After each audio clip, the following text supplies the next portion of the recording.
Flight 751 case study. In the year 1991, the Scandinavian Airlines System, or SAS, was using a new plane called DC-981. It was identifiable by the two turbocharged engines at the rear. This can be seen here. On December 27th, an unfortunate mishap on an SAS plane, Flight 751, led to a crash landing. A team of investigators from the SAIB and Accident Investigations, headed by Henrik Eleanor, was formed. This report seeks to identify major scenarios and also analyze the various communication and ethical issues. On the day of flight, the captain, Stefan Rasmussen, instructed the morning maintenance crew to de-ice the wings thoroughly. He anticipated ice formation during the night. After checks on top of the wing were carried out, no ice was found, only slush. The checks involved climbing a ladder and feeling for ice formation as far as the human hands could reach. Upon post-accident investigation, the combination of coal fuel, together with 10 hours of snow and rain, would have been perfect conditions for the formation of a relatively thick layer of clear ice under slush and snow. However, this may have been out of reach further up on the wing.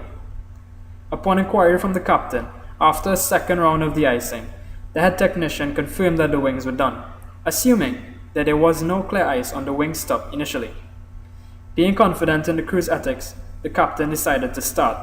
The captain was ethically sound, as he testified that he was prepared to sacrifice schedule for safety.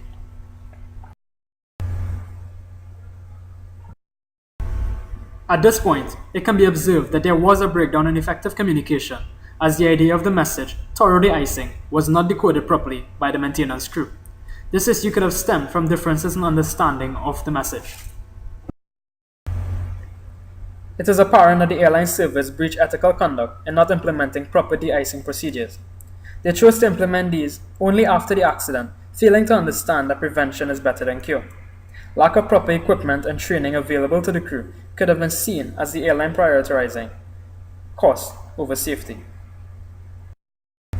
Routine takeoff was achieved.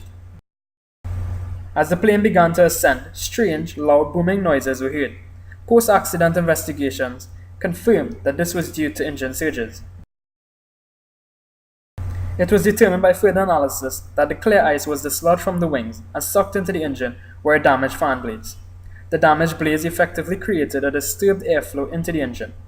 This then caused disrupted air compression stages, which led to the forward shooting of ignited air, or engine surges.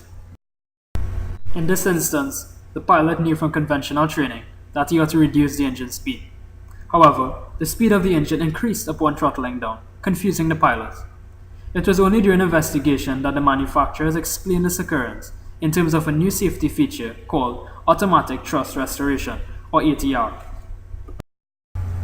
Clearly, effective communication between the manufacturers of the DC-9 and the airline service was compromised.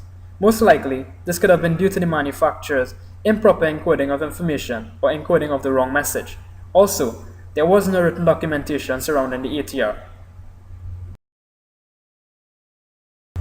The manufacturers appeared to have breached ethical code of conduct in their failure to reveal vital information surrounding a new design which contradicted conventional procedure.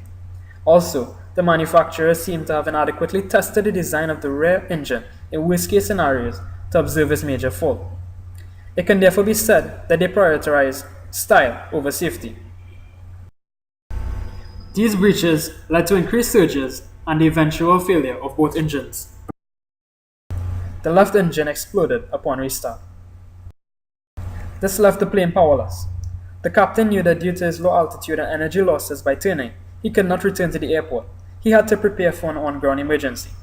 Hence, by skillfully navigating the plane to the ground using treetops to cushion the impact, the captain crashed into a clearing where the fuselage broke into 3 parts with no flames materializing. While there were several injuries, miraculously enough, there were no fatalities. In conclusion, Captain Rasmussen clearly identified himself as a true professional based on his ethics. He demonstrated his service to others and dedication to study over his vast years of continuous experience. Also, he observed the preservation of the purity and the value of his art in the mature decision to retire from a profession which, although he loved, found that he was not truly fit to serve anymore.